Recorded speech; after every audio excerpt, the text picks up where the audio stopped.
In one of my old jobs at the Talk, they used to call me Aishapedia. I don't know that it was always a compliment. This Hollywood bitch. I'm just push it around my plate. This is enough of Aisha being cool. I'm taking off my glasses because now it's time to win. Oh, Joe, you said America's gonna hate me. No, America's gonna hate my guts. High tide raises all the boats. All boats. What is love? Baby, don't hurt me. Once I had some friends over and their dog scooted his butt on my rug and that rug went into the dumpster the next day. I'm sorry. I'm not mad at you. You don't know what you're talking about. You have no idea what you're talking about. Also, hold my beer.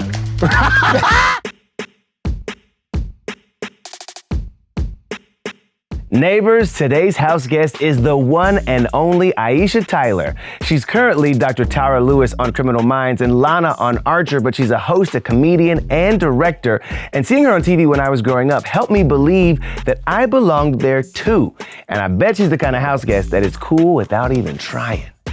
Oh, it is so good to have you here. Oh my goodness. This is such a thrill. I feel like over the years, I have interviewed you multiple times. The way that you have always sowed and poured love and light into me, like it's been awesome. So to be able to pay that back with a little house guest situation, I'm so glad that you are here. I'm so thrilled. I feel like you were going to get here. Oh, no. Don't make me cry. I'm going to cry. Don't cry on the show. But I am really, really happy to be here with you. Truly. Yeah. You love an accessory. I do. And you accessorize very well. Oh, thank you. I was not expecting the book bag when you My walked book in. What bag. is in that book I came bag? with my homework. with my Losophe book bag. I brought you a gift. I brought you some booze. Wait, we can drink this the one? This is my margarita. Yes! I feel like we even DMing each other. Let's about the margarita. go. So I brought you some. This is the Losophe organic margarita from my cocktail. It's my very first cocktail from my cocktail company, completely organic. The bottle is so pretty. Thank you. When we started the company, I drank a lot of ready-to-drink margarita. In fact, I drank every single ready-to-drink margarita on the market, which you would think would be fun, but was not. And it was really like I had to dig deep to get it through that day. And there were many that had a very distinct aroma of the soul of a human foot. Right? Yes. They had a brown note. You know what I mean? And not the good guy. And not the good guy. Not the sexy guy. Yeah, we're not talking about chocolate. No, we're not talking about D'Angelo. So here's how you make a Losophe margarita. Now, you can use the ice you have at home. Don't feel like you have to be like me. You just I want to be like you. You just put some ice in a glass and you open the bottle and you pour it out. It's only 3 ingredients: organic tequila, organic triple sec, organic lime, nothing else, no artificial colors or flavors, no stabilizers. We make our triple sec, we make our own triple sec with organic tequila, so there's nothing in there but tequila. I feel like a lot of these ready-to-drink margs, let me tell you what, America. let me tell you something. He said, let me tell you something about what's going on here you don't know about. Most margaritas that you buy that are ready to drink, yep. She's trying to be delicate, but she can't operate the tongues. Yep, it's fine. Everything's fine. She's going to be fine. She's trying to be cute, but it's not working for her. Are made with malt liquor. Which is why you have that weird flavor, that funky Uncle Bo flavor. Yeah. Yes. Just 3 ingredients, and that's all you have to do to make them. Well, you don't have to do all this. You can just pour it in a glass. I need you to know you ain't never seen ice this clear. Okay? Where'd you get this? Japan? She stopped on the way here. She had a man hand cut it. No, I got it in the store. She had a man hand cut. And then smell it first. I always like people to smell it because you can really smell that it's made with tequila and organic. It smells It smells good. like a margarita. Yeah. Yeah. And not like feet. Ooh, we got a problem. This is delicious. No juicing limes. You know out there when you're trying to juice a lime, you have to juice about 70 limes to get a cup of juice. Exactly. And Oprah has everybody, now right. you got to have fresh limes. Exactly. I love Oprah, but I don't have a staff. Oprah was like, you know the key to my margarita? And I was like, uh-oh, what is it? She was like, fresh limes. I was like, oh, I thought you were going to say a chef. You were going to say your 100-person staff. Right. People that live in my home. She was like, no, it's the limes. It seems like you find a way to like infuse new energy into roles, even roles that you've had for some time. Not a lot of people can do what you do the way that you do it. What you've done on Archer, what you've done, Criminal Minds. I mean, what? 18, 17, yeah. 22, 35, That's wild. 42 seasons. Your lips, God's ears. I mean, right? Yeah. Coming up on the season finale.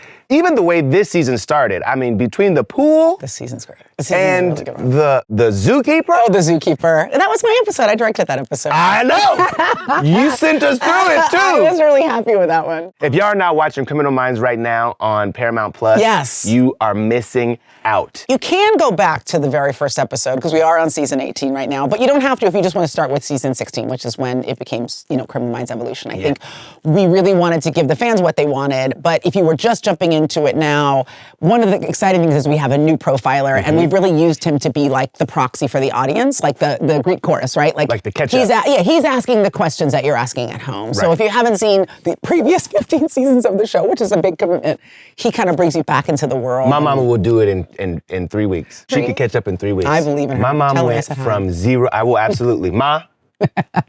Aisha says hello. Hi, Mom. My mom went from watching 0 episodes of Game of Thrones Oh my, I love this. to the last season premiere in, I'm gonna say it was 2 weeks. Does she sleep? I said, Ma. But that's exciting though, because I know she had some opinions too. She was like, now hold on, where did the brother go when they left? When they fell through the skyfall, we never saw him again. But Are we you're like, sure Mom, they're we dead? watch that every week. I have no idea who you're even talking Mama, about. I don't even know. Skyfall, what you talking about Skyfall? Skyfall. She's like, the big hole in the room. All of that. said, I was like, the Bond movie, James Bond? Exactly. I'm like, you Yeah. talking about a damn? We opened that episode with a little scene. Oh, we did. We had a little scene, me and my lover. Yeah, a little Me scene. and Rebecca, yeah. Yeah. Tara and Rebecca, Yeah. we had a sex. I don't think we've actually We had sex. We had a sex scene. I don't actually think that we've ever had a sex scene on Criminal Minds, and that was what Chris Barber, who wrote that episode, he's like, we've never done a love scene on this show. And you were like, I'll direct this one. I was like, I directed it, and How do you direct yourself in a sex scene? Very quickly. With your eyes closed. Is it over yet? There's nothing like the feeling of going, did you get the part where she had her finger in my mouth? Okay, great, cut. First of all, Nicole Payson, who plays my wife, Incredible. girlfriend, fiance, whatever you want to call her. I hope that's a spoiler, but like my lover.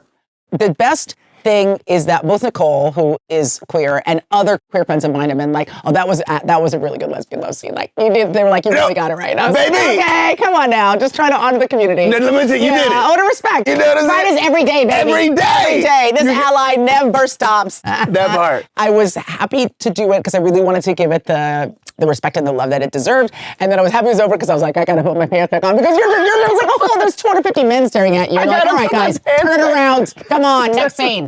We're on the move. In the vein of the profiling of Yes. serial murderers, Yes. I figured we'd see if we could profile one another, right? Oh my So God. I've got some questions for Okay. you. The game is called I need Margarita. That Tracks. That Tracks. So we've got some situations. You're gonna try to guess what my answer is. Oh, okay. You're gonna try to guess how I would this answer is the question. this is like newlywed, the newlywed game. I do.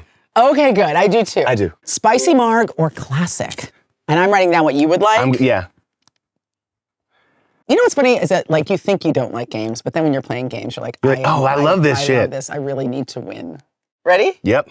1, Two, 2, three. 3. Am I right? Yes. That was a really good answer. I do love I used to love spicy margs, but now I only drink regular because now I'm just like doing market research. Now See? I'm tasting everybody's great margarita. Because you want to, without the spicy extra. will blow out your palate if you drink it too early in the night. You're absolutely right. I do Yeah. love a spicy margarita, but I don't want a rim. Oh. Not on a spicy. I don't want a rim on a spicy. No salt. I don't like salt. Take note, internet. I don't want no any rim salt. for Scott. No rim for me. No. Not that kind. Rimming for Scott. Not that kind. No. No. And no rim because you feel like it ruins the flavor of the Yeah, marg. and like then I'm battling with Yeah. salt all night, and my tongue swells You know what you end up doing and a lot of Yeah, and like the person you're talking to might be able to ignore you licking. Yeah, and it's not cute. Weird. People who are not engaged in your Yeah. conversation are Like, like, was that person look okay? at these motherfuckers just licking this nasty ass glass. Dirty glass. Yeah, just- they only watch the inside of the glass. They only watch the inside. The only time I like rimmed glass is if it's like a really fancy salt, like if they do like black salt or some kind of like tahine. Yeah. But on the outside, because other problem that bars do is they sink the glass into whatever that wet thing is, which is never clean. What is that Generally unsafe. nasty rim It's of a water? sponge. It's a mop. It's a sponge that they're also going to use to clean the dishes later. I don't know. It's not sanitary. Oh, triggered. Okay. Read receipts on text messages, on or off? Oh, honey. For you? For you? For you? I'll leave mine on, but... Mine. Yes! I knew you would leave yours on. But no, they're off for everybody. I'll leave them on for you. I'm not... Here's the thing. I'm not off. like, I have friends of mine on WhatsApp. I'm like, you better leave your last scene on. Like, I need to know that you've read it. I like family members and close friends, like Heifer. Don't act like you didn't see my text. You didn't see my text. I will come to your house. Calling me talking about what? What do you want? Bitch, I know you saw it. So you have to leave it on. So that's for WhatsApp, because I feel like that's like closest friends and family. Right. For my group chats, I have it off because you get sometimes work texts in there, and you need to be able to manage your inflow, and not everybody who's coming through has equal priority, and you don't want them to feel deprioritized. I feel like a lot of times it's for their feelings, because if they see you read it and you didn't get back to them, then they're mad. But if they can't see that you didn't read it, then they're not feeling a certain type of way about the fact that you haven't responded. So, and my thing is just no. It's my receipt. Again, I said no. How do you like your eggs? Ooh. Oh. I know. Oh, now I tell you made the face. Right? Okay. Right? Not us literally going through the same process. We're like waiting to see how long the other person writes. This is a really tough one. I feel like you could go for this. Okay. Because you're fancy. I don't even know how to spell it. All right, but I'm excited. I have no idea. This is absolutely a shot in the dark.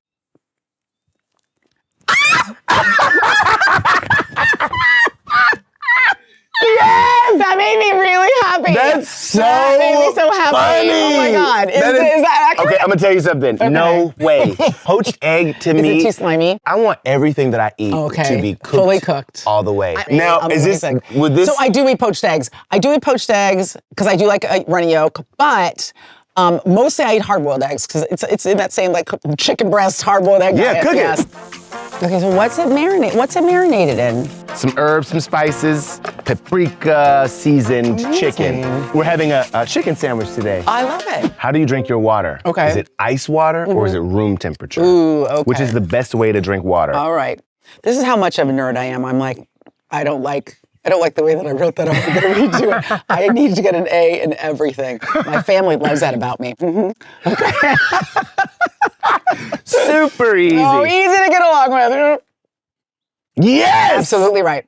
Absolutely right. Yep. I want to almost taste strawberries. It's so cold. Oh my God. Do you know what I mean? You want to have like a ting in the back of you. Ooh, Oh, that's amazing. I lost control of my eyebrow. I wanted it to be that cold. And I like it room temperature because I want to pound it. Like I'm just very goal oriented. I have to get like my whatever amount of 8 glasses or whatever it is now.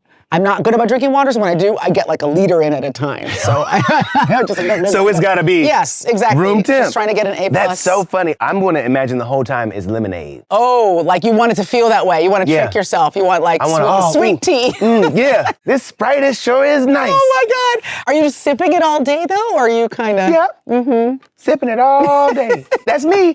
Water sipper. I feel That's like what this every is time not somebody true. sees me, they're like, "Oh, there you go drinking that water again." I don't feel like this is an accurate description It's of not your no, it's not.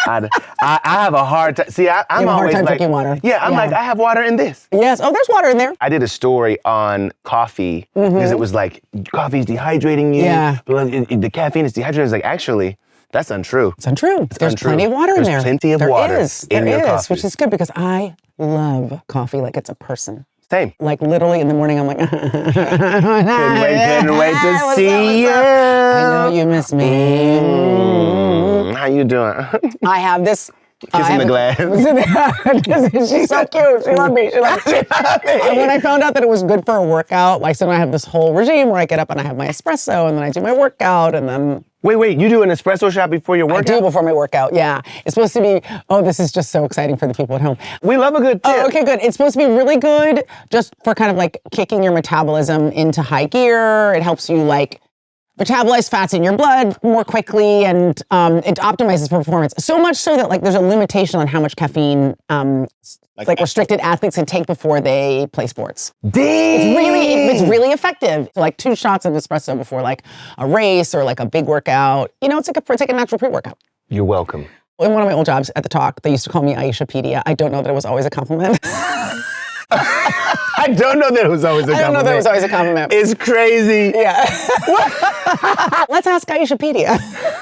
And I would be like, let's say that you asked. Actually, Well, I'm so glad you asked. Caffeine is a natural performance enhancer. But I do like to read. Were you always this person? Were you always this person? Very, very nerdy, very bookish. Like, my parents didn't allow television, so I was a really, really intense reader from a very young age. No TV. No, I didn't have That's a TV why you until kill like it. a teenager. That's why you kill it. Maybe. You're like, oh, I got to make up for some lost time. I did have to make up for a lot of time, yes. But I mean, I loved books and I loved fantasy, so I'd read a lot. I was very much an outsider, super bookish, and I was the only black kid in my school until like middle school.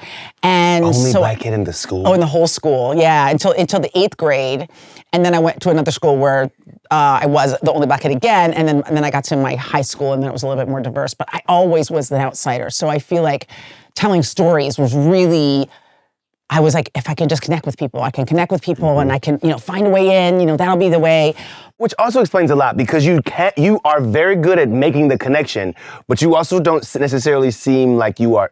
Some people need that, like they're fed by that. Right. You are a willing participant, but as soon as that is over, you are A-okay being like, and all right, I'll catch you next time. I'm cool to be alone. Yeah, totally. Can't wait to get in the car. This business is so intensely about not the kind of connection from storytelling, but the kind of connection of like, we're all the same. Look at the clothing I'm wearing or the shoe label or that's how we figure out who's in and who's out. You know what I mean? Yep. And because I was always an outsider, I feel like it's helped me a little bit not fall prey to this pervasive, intense, like, you've got to show everybody how successful you are. You've got to wear it on your sleeve. You've got to be on the carpet 100% of the time. You got to be, and if you're not, you didn't get it done. You're not successful. And how could you ever stay? I remember like really early in my career, I was on some carpet and they asked me what shoes I was wearing and I said the designer and this guy was like, well, why not Jimmy Choo? And I was like, what? What? Who the fuck are you, first of all? Right. Second of all, I mean, are you going to give me money to buy Jimmy Choo shoes? Like, what is this? You asked me the question. I ask answered the the question. bitches what shoes they're wearing. I have different shoes on. Like, it's so crazy.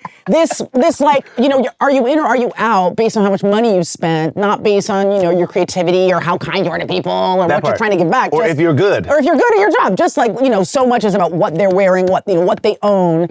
And it's a disease. How many followers How many followers you have. God, that is just the worst of all of the diseases, I think, which is like, this person has more followers than me. What can I do to get more followers? Yeah, some people's whole livelihood being built around how I can educate you on getting more followers. I have some people in my life are like, you need to post more. And I'm like, but I'm being alive right now. I don't have time to stop down and make a video about it. Right. You know what I mean? And I respect it because I feel like it's a great way to connect with people.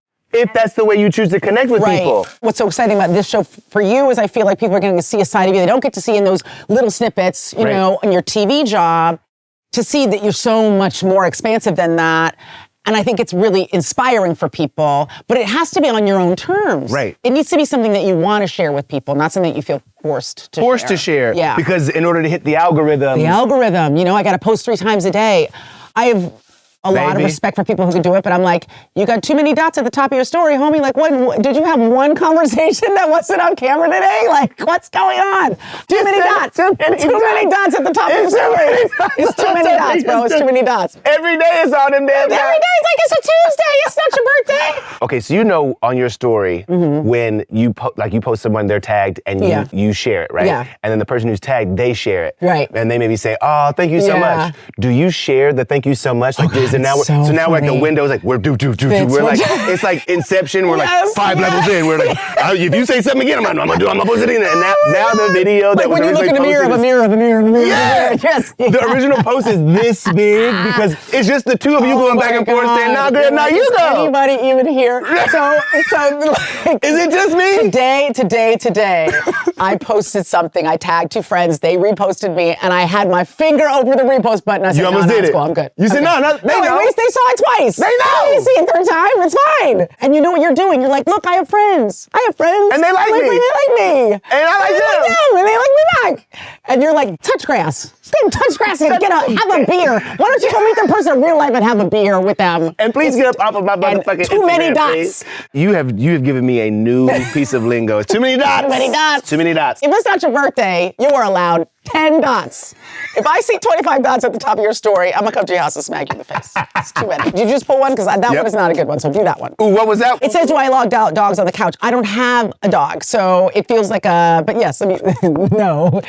No, I'm gonna say no, okay, dogs no, on furniture? dogs. And people are like, oh no, it's hypoallergenic. Okay, this is actually a good conversation because oh God, no, America's gonna hate me. It's okay. I did not like dogs for a big part of my life. Like I was afraid of them when I was little. Really? Yeah. You said America's gonna hate me. No, America's gonna hate my guts. I was just afraid of them. You know what I mean? I lived in a neighborhood where there were like dogs that would run around and they wouldn't be on leashes and like kids would get bitten. So you just formed like this, fear. People take better care of their dogs now and they're more in control of their behavior than they used to be when they just were running wild. In the Old West when I grew up. When I used to ride to school in my 3-wheel wagon. Yeah. Now all of a sudden we're in Beloved. I mean, that's my life. I had to fight. So I love you so much. This is wild. So during COVID, which was a very stressful time for the whole planet, for all of humankind. Yep. We all thought we were going to die, and we didn't know what was happening. You remember washing our produce, washing your produce at the sink with soap. No, but the mail. Oh, I never washed the mail. The mail. My granddad called me. He was like, "Grandson, are you washing the mail?" He said, "I sent you some, but you don't need to wash it." Paper mail? Paper mail, washing it. Oh my God, I love He that. sit it back outside in the sun. I said, it's like a cartoon, and you put it through the little laundry squeeze. Yeah. It was such a fear-riven time, and so everybody was doing things to soothe themselves. We did a lot of drinking. I'm not gonna lie. I was like, would you like some Sauvignon Blanc with your eggs? Yes, I would. Yes, I would. Scramble them as hard as you possibly can. Put it Pour in me the a glass eggs. of wine. Just put it in the eggs. Yeah, we'll figure it out. So one of the things that I started doing to soothe myself was watching dog and cat videos. Like that was just an activity, right? Really? Like just a dog running into a door over and over again, or a kitty cat falling off a shelf. My favorite is the dog that's talking. Oh, yeah. So, yeah.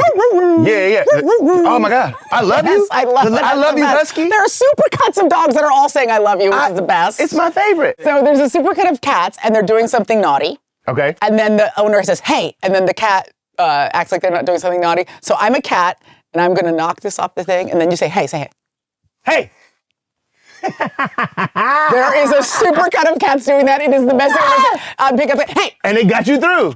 Right. It's the best. It's the I wasn't doing what you thought I was doing. So now I fell in love with dogs, watching these videos. See? And now I love dogs, and I can't have dogs because I travel too much for work, but I am the lady who goes up to strangers and goes, can I pet your dog? Don't know no owner's names. No, I don't even care about them. Sometimes I will look at a dog owner's dog and not make eye contact with them. Oh, you're such a cute baby. They're like, I'm not talking to you. You are adorable. I don't know you. I know this person over right here. But your dog can't come on my couch, though. Yep, no, you're not on my fine Italian leather.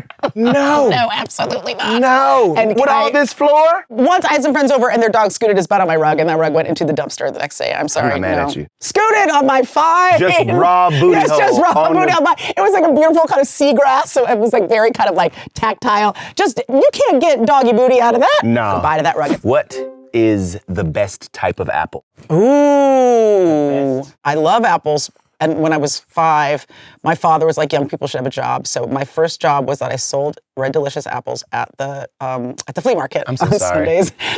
Red Delicious? A quarter. Honey, it was in the 1800s. And we only had one apple. We only had one kind of apple. We had 2 apples. We had Red Delicious and we had the green one. the Granny Smith. That was all we had. When Pippins came out, everybody lost their minds.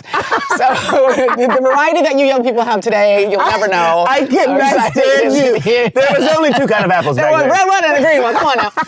But Adam Rodriguez on our show eats an apple every day. Handsome fellow and very fit. Yes. And he would walk on set eating this apple, and it was like an apple commercial. Like he would bite into it. You know what I mean? It was like magic apple, magic Mike apple.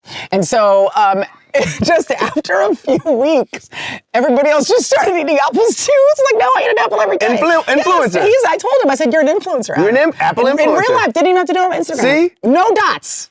And he influenced everybody. No dots. Not one dot. Okay. There's only one great apple. There is only one great apple, America, and this is it. This is it. Every other apple wishes it was this apple. apples. Oh my This is the God. Rihanna apple. Do you send food back if it's wrong, or do you just eat it? What I would do, what you would do. You Are you ready? What? 1, 2, 3. Hell yes, Yes, send it back. yes. I will say this: if I'm like at a work function or there's like a group of people, sometimes I will suffer through in that I just won't eat it. Right. But if I'm paying for it, send that shit back.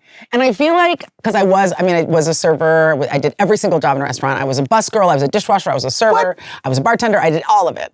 But so I really try to respect the server. I know it's not always their fault. I do just come in and try to be specific up front so no one can make any mistakes. So then it's really wild when you're like, I want it exactly this way, and then it comes out like not that way at all. Like That's no cilantro, and then I get it's just a bowl of cilantro with nothing else in it. Yeah, it's like you said cilantro. Yeah, I said the word well, cilantro. it was in there. It was in there. Cilantro was definitely in the sentence. But also sometimes that server comes to the table of 7 people without anything to write. I'm gonna remember all of it. Why you're not impressing me. By the time you get to me, you're gonna need to go back and get your We pad. are not on a Tinder date. You do not need to impress me with your memory. Just go what I'm right telling down. you right now is you're doing the opposite of impressing me. Exactly. Go get your ass over there and get or that. say it back. Sometimes you could say, do you want to say it back to me? Read to me what you heard. I can't read it to you because I didn't write it down. Taste the soup. Taste the Just soup. happened to be. I was in a restaurant. I ordered some soup. I tasted the soup. Taste the soup. It didn't have no seasoning in it. And I didn't eat the soup.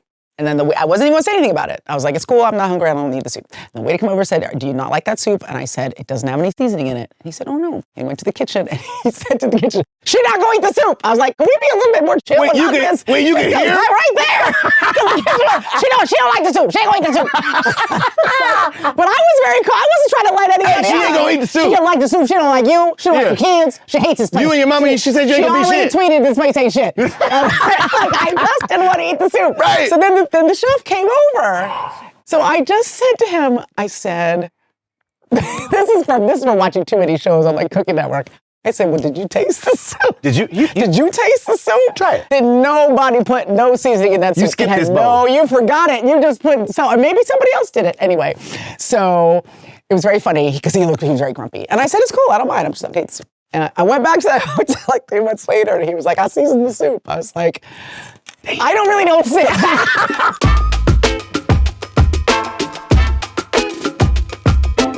This is a very classy cookout. It really is. Selection of cheeses, 2 different kinds of salad. Are you a spreader? Do you put, oh, that sounded weird. We already talked about rims.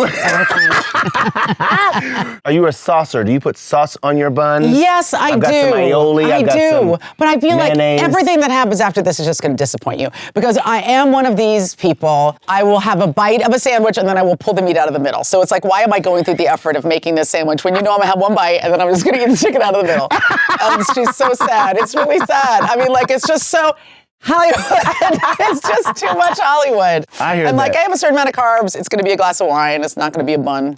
That's it. Look, I'm too old for these shenanigans. Messing with this bun. These young people shenanigans. Okay, let me get you this chicken. The other day I ordered a lobster roll and I just ate all the lobster out of the middle. So you really just wanted some lobster? I just wanted some lobster, but I couldn't just be like, can you just bring me out a big pile of lobster?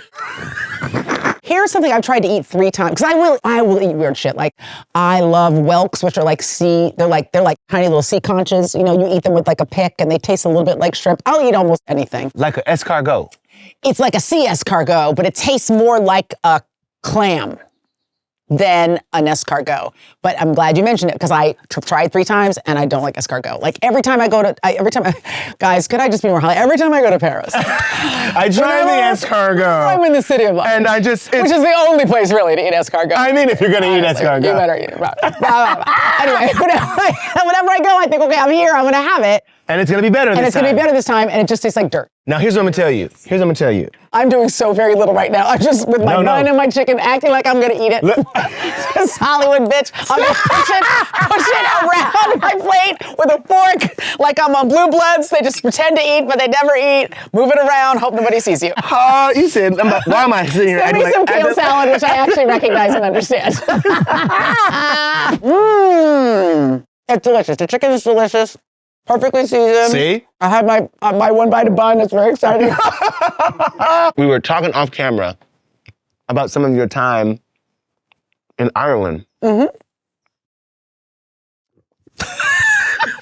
Oh God, it's so embarrassing. Look, you can see me. They can see me. I thought I was being chill.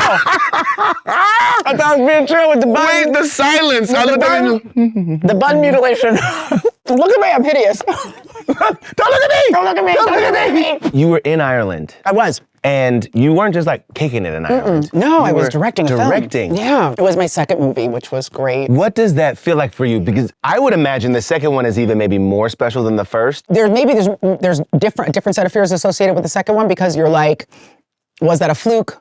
You know, can I do it again?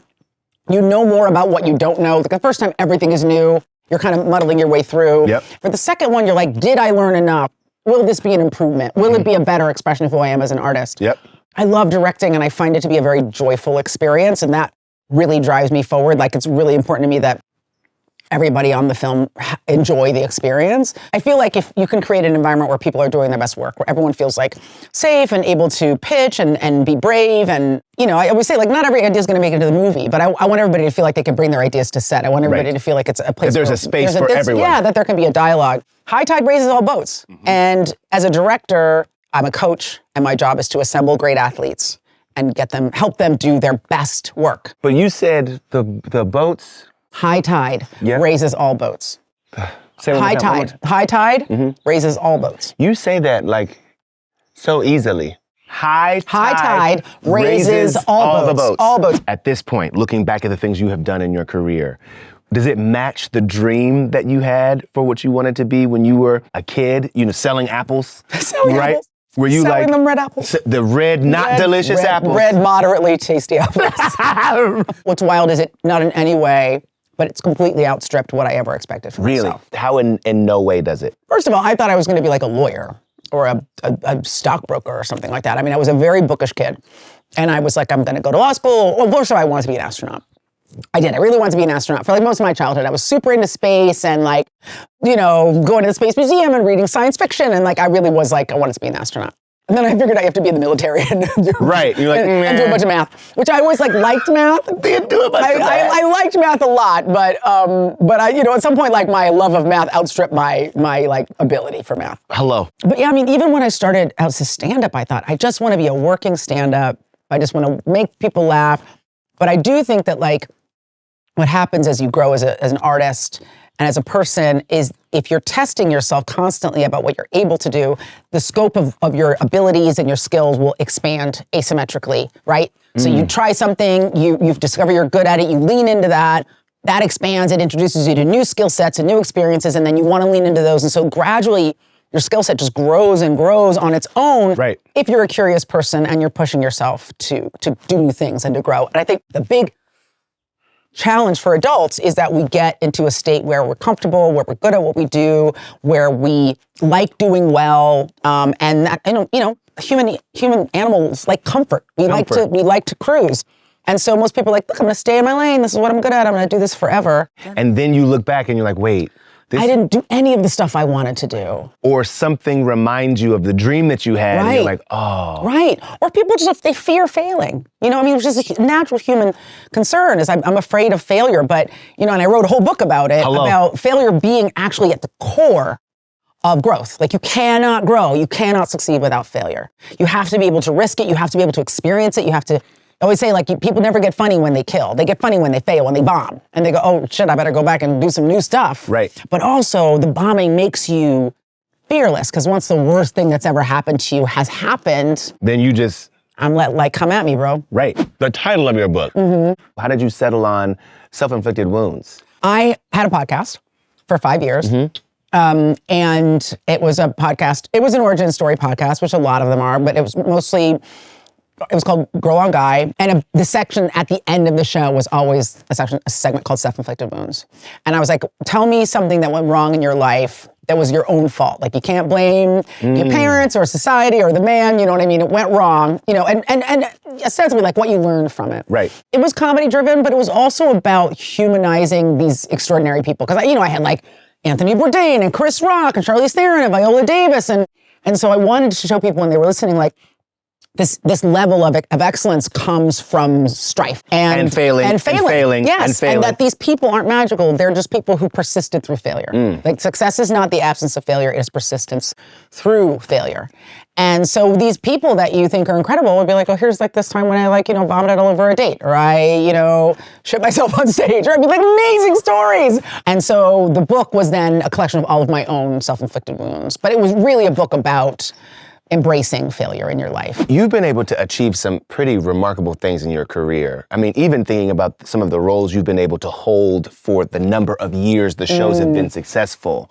Is there one job in particular that you got and you were like, I'll be honest with you, I don't even know how this one is happening, but we're gonna keep going every single day? I feel like the one that was startling and life-changing, obviously, was Friends, right? Because it was very much a show that was a massive hit when it was on the air. Yeah. When you were on it, it was I came massive. in, it was like at its peak of popularity. It was a global phenomenon. And there had never been a person like you Yeah, with a role like yours? Yeah, they'd had a couple people come in and play on an episode or two, but no one who got like this long arc that felt like integral in a way to the other character storylines. I mean, I was the last girl that Ross dated before he got back together with Rachel. And I do remember them calling me in and being like, listen, we're writing off the show because Ross and Rachel are getting back together. And I felt like, well, okay, I can. Well, you know what I'm saying?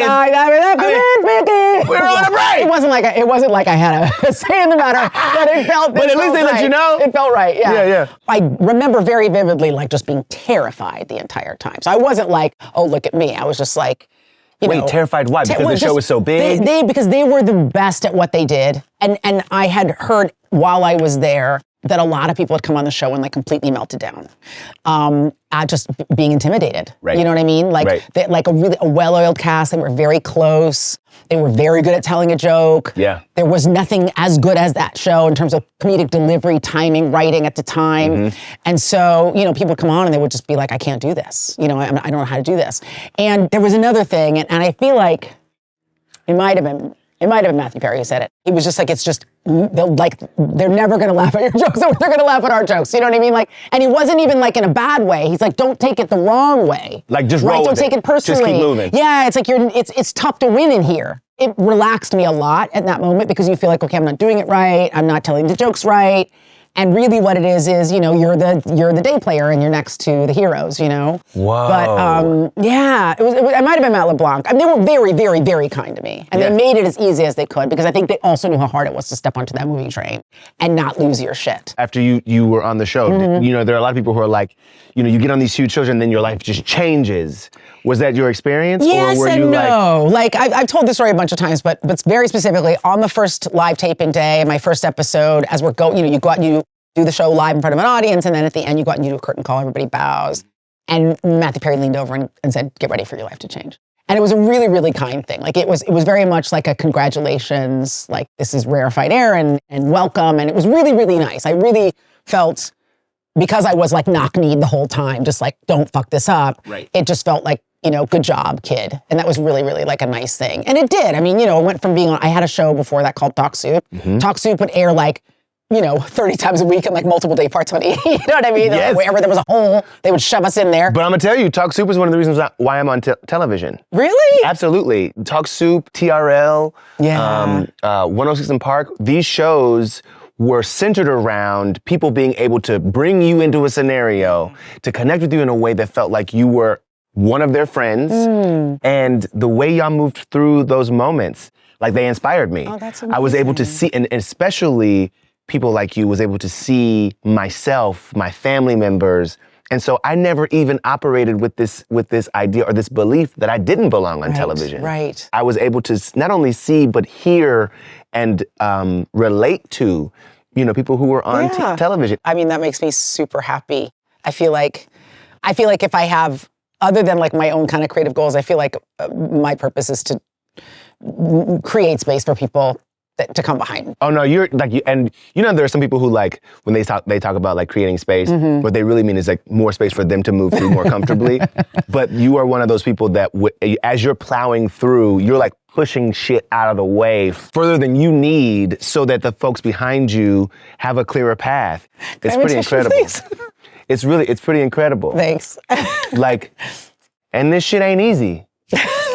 The really cool thing is that you've also done it with such a level of, you talked about excellence, but such a level of dignity that as you moved through what I know were shitty scenarios, we never saw you sweat. Man, that's amazing. It's really incredible. Thank you for expressing that. I mean, that really touches me. I feel like most of the time, all of us are just like getting up and trying to like do our best. And not hurt nobody. And I mean, that means a lot to me. And I feel like I didn't have that many people to point to when I was coming up, you know? And so I was always having to make a case for myself. Like when they were looking for a host for Talk Soup, they were having a lot of celebrities sit in, you know, and this is after Call it like Sparks. stunt casting. Yeah, exactly. And you know, everybody was just kind of coming and guest host. And I really wanted to host the show because I loved it. I knew it. I loved it. And I asked and they were like, you're not famous enough. And whatever. And I was like, listen, I'm a regular on this other show, Politically Incorrect, and I've been on there a million times. And I feel like that's as legitimate as some of the other people that you're putting on this show. Hello. And they were giving people a week. They gave me one day. And I did it, and I got more fan mail than they'd gotten for anybody else that did the show. And that's not a humble brag. It was just like, I loved the show, and I knew the show. It's a reality. Yeah, and I knew what I could do there. You showed up prepared for the opportunity. Just ready, but I understood the assignment. You know what I mean? Right. You know, and they were like, you did great. And like, the response was great. And I was like, great. When I got the job. And it was like 6 months of them like, you know, not hiring me. And then when I finally got hired, they kind of reiterated, you know, we got so much fan mail, like so many people liked you on the show. And I said, that was great. And then what I got was a lot of, like, I don't know if white men are going to watch you on the show. I don't think that's, you know, really the fan base here is like white guys and they're not going to watch a black woman. I mean, that was just like straight to my face. The only reason I'm pausing here is because I'm like furious. Yeah. Because if that is what they're saying to your face. Right. Imagine the kinds of conversations that are happening around this show. When you're not in your absence, yeah. And it's funny because, you know, what do you say to that? Like, I could have my feelings hurt. I could have been indignant. What I did say was, listen, I've been a touring comedian for a decade, and my audience is predominantly male and predominantly white guys, and it's very diverse, but you don't know what you're talking about. You don't know what you're talking about. You have no idea what you're talking about. And also hold my beer. Thinking about the things you have done in your career, has there been an experience for you that you knew you were not necessarily prepared for, but you knew the opportunity you had to take? It was not something you could pass up, and I'm gonna figure it out as we go if I have to. And I ask you that because I think about where you are in the beverage business, right? There are not a lot of black women who have this experience. I don't think listen, I might be speaking out of school, but I don't think there's any black women doing what I'm doing. You know what I mean? There are some black women in the larger spirit space. Of course. And obviously Fawn Weaver is the biggest one with Uncle Nearest. Right. But there are very few people of color in the cocktail space. Was this an exercise in like, I know I want to be in this space, but I'm gonna figure it out as I go? Absolutely. I mean, I think for me, it's funny because now, you know, launching this brand, a lot of people are like, oh, all these celebrities they got a celebrity brand. They're all, you know, and it's fine. Like, feel however you want to feel about it. And then it's funny to say this, that like it really came from a place of passion.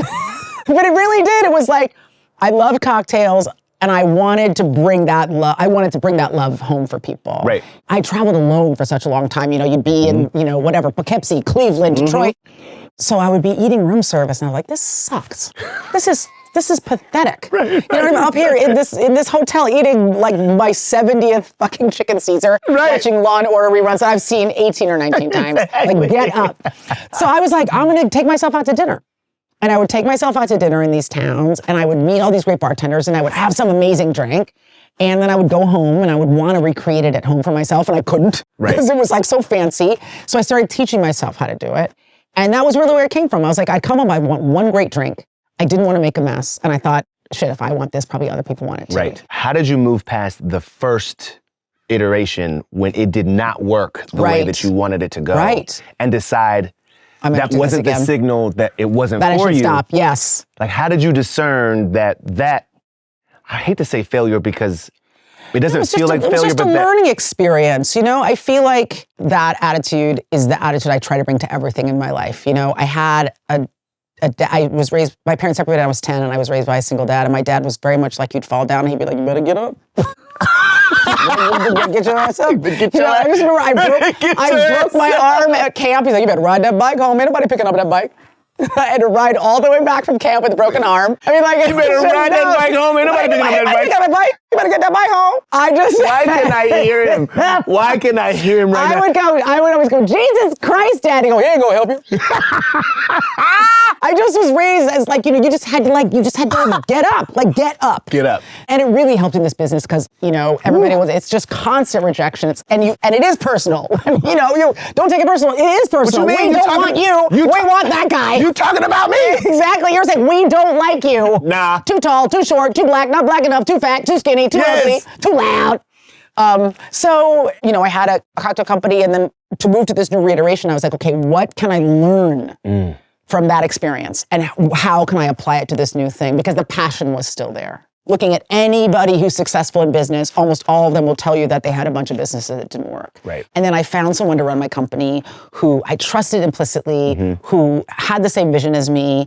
And for everything that's been going great and has been going really well and it's been really fun, when there's a setback, we just go, okay, how are we gonna navigate? How are we gonna pivot? Right. And I think it's just it's a great skill set for no matter what you do in your life, business, family, relationships, rather than being like, this is a disaster, just to really be like, okay, what can I learn from this?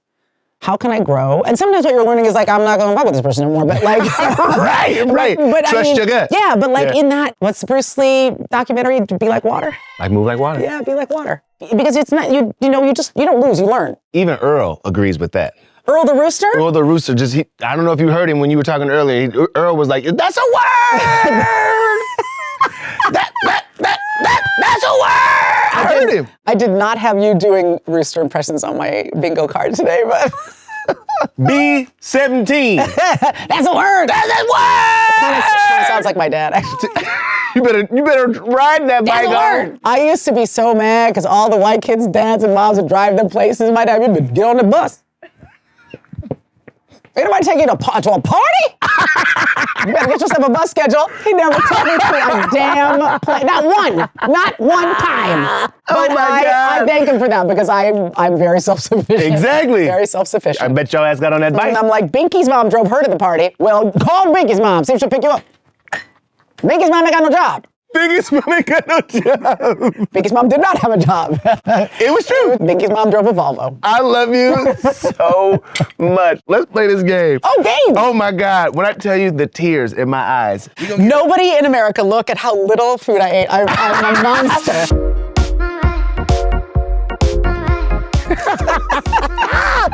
So I love playing a game. Okay. I love to play a game, and we've got a game for you. It's called You Know Who.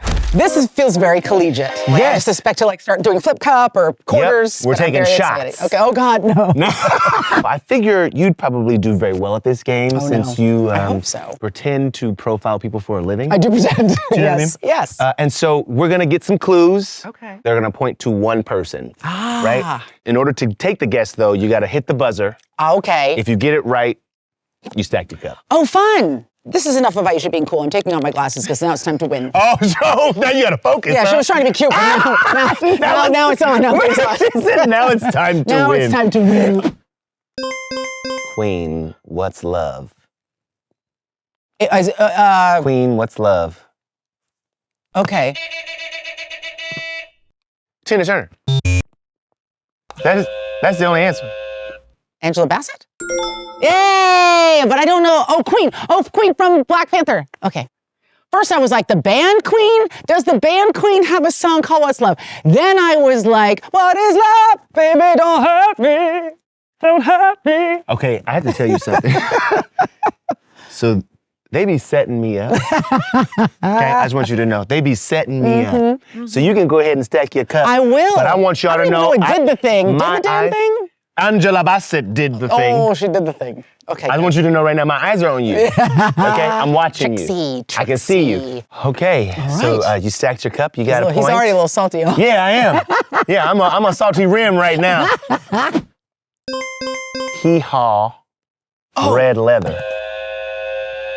That is so loud and long. It's such a long buzz. It's just really Eddie Murphy. Yay! What's the hee-haw? I actually don't know, but red leather what got me. What's the hee-haw? Donkey? Oh, I'll donkey. be damn.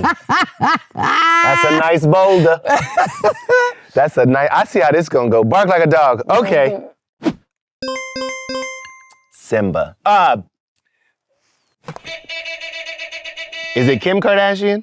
Then it's Northwest. All right, well, I'll give it to you. Even though you just put Yeah, I two took guesses it. and one Yeah, I pie. took it. Not Southeast was the third. Y'all are petty, boy. I tell you what. I happily don't know anything about the West children, so I was happy to give that one to you. Family business. Ally. Family business. What's coming to mind for you? Oh, you went somewhere. I mean, Oh no. No, I actually don't have anything. Okay, give us the next clue. Scary movie. This is one of the Wayans. Oh. One of the Wayans brothers has a trans kid. But do you know his name? His last name is Wayans. It's not Damon. Nope. Marlon. Yay! Guys, I feel great about today. Today's going so well. It's going really well for me. I had 1/7 of a piece of chicken. But you had a bite. I did my best. And you took the bread off. It's fine. Oh. Uma Thurman. Oh, now you gonna stay. She likes to win. That's Jada Pinkett Smith. Can you wear a white wedding dress, young lady? Oh. Pop, go to Weezer because we will say pop. I have no idea what he's talking about. But that's Nutty from... Professor. Oh, that's from Nutty Professor. Ooh, what kind of... Entanglement. If you got to the entanglement part, I would have known what this was. I would have known that part. I'm proud of you. Yeah. Are we tied? No. Almost. Connie. And Beyonce. Connie Britton? Is it country somebody? Somebody country? Oh. Connie. And Beyonce? I don't have anything. Can we get another clue? Show me the loot. Oh, damn it all to him. Maya Rudolph? Damn you. Yes! Damn. But wait, why Connie? Connie the Monster, the hormone woman. That's her name? Oh, yeah, her name is Connie? On the cartoon show. What's Tell her you hate her. Big mouth. Big mouth. Oh, I can't wait to take a bubble bath. Okay, now we're tied. Okay, here we go. Oh, yeah. Now we're tied. Oh, I need to be more aggressive. I'm gonna go, he's a director? Here's the thing. As soon as I said he's a director, his name, like literally, Sinners, his name literally just ran right, what's? Ryan Coogler. Ryan Coogler! Literally, I said, you knew I knew I would have. Aisha Tyler with the steam. I think you're right. I think we both I think we both got that right. So, no. Why couldn't I think of If his you name? can guess twice, I can guess it twice. I love him. He also has the most amazing accent. And the fact that he has been able to not only carve a lane, but like pave it. Burst a whole new path. Yeah, it's really wonderful. This Sinners now is like the first of many films and maybe even television shows. It's great. Unreal. It's great. I mean, it's been fun to talk about it with other people because I feel like so much of it feels like great traditional cinematic filmmaking mixed with like radical new ideas. And I was telling like someone who's like, I'm not afraid of horror movies. I'm like, this isn't even, you've never seen a movie like this before. Never seen a movie like this. It's so funny and it's so delightful. And then it's historical and then it's horror and then it's action. Like, and then it's a musical. Like you have never seen a movie like this Never. before. Delroy Lindo. I love Delroy Lindo so much. Delroy Lindo in this movie made me want gold teeth. This is, oh yes. I was like, you know what? And Stack. Yeah. Yeah, him and Stack both. Did you know what? Stack had gold vampire teeth. Well, spoiler alert. Well, listen, if you ain't seen it yet, Yeah, I know, that's seriously, your come bad. on. Insider dog.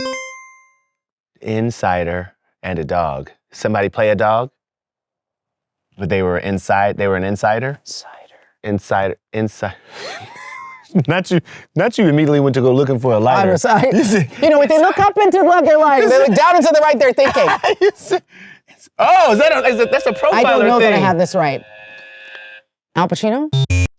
What made you say Al Pacino? Dog Day Afternoon. And I couldn't remember if it was the insider, who played one of the guys at 60 Minutes, but it wasn't Al Pacino, apparently. Insider and dog. She's dead now. Think. Martha Stewart? Yes! Oh, yeah. Oh, insider trading. Snoop Dogg? This is some parsimonious ass fucking. And also, that needs to have 2 G's. It should be a DAWG or a DOGG. DOGG. Yes, I'm with you. But the She Is Dead Now, thank goodness, is probably one of my favorite things. What is that from? So she did this documentary on Netflix, but one of the things she was talking about was it New York Post writer? It was a writer for a paper in New York was covering her trial. And she was like, yeah, and that writer that said those terrible things about me. Well, she's dead now, thank goodness. So there's that. Salty. But then the doc comes out. The woman says, bitch, I'm not dead. Bitch, I'm not dead. Oh my God, that's amazing. Oh my God. Wishful thinking, Martha. Martha was like, well, you are to me. Bam. Let's hide again. All right, here we go. Here we go. Slap, fresh. Will Smith. Oh, how rude. Chris Rock.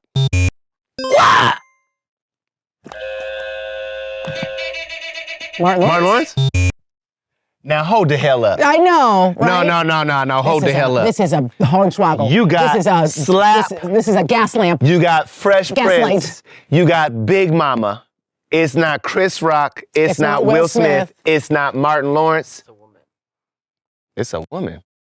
We already said Jada Pinkett. Big Mama.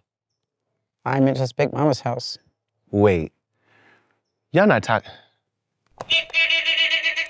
I'm going to take this and throw it in the pool.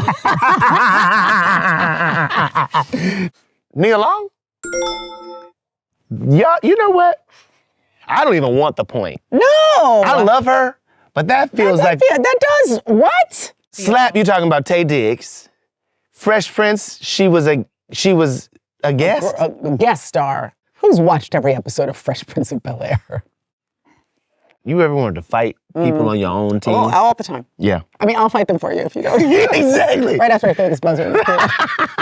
Is this me? Yes, go for it. Take it. I know, you're pulling ahead. It's okay, I'm woman enough to take it. Here we go. Here we go. Oh, I'm not gonna know this. The Queen. Crown Netflix. It could be a lot of different people. It could be 2 different shows. It could be a lot of different people. And I don't know any of them bitches' names. Right. So let's see the third. Crown Royal.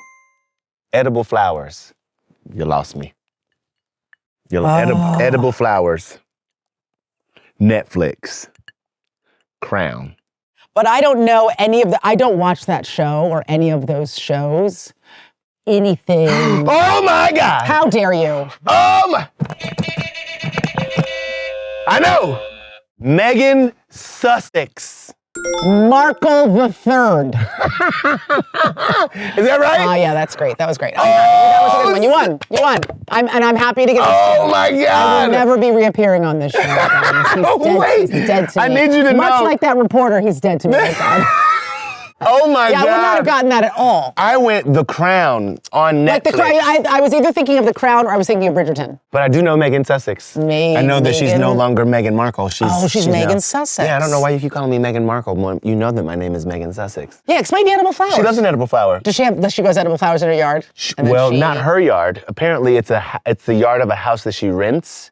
That she does her show out of. As one does. One had one house, Yeah. then you rent another house. For the show that you have and people then at you have your a garden home. at that house. And that garden then the has staff flowers. from Oprah's house comes down occasionally to bring you fresh limes and borrow edible flowers. Yeah. They take a ride on the Babbling Brook down the hill from the house Well, to the your flowers house. grow against the And Babbling yes, Brook. and then Yes. the Oompa Loompas.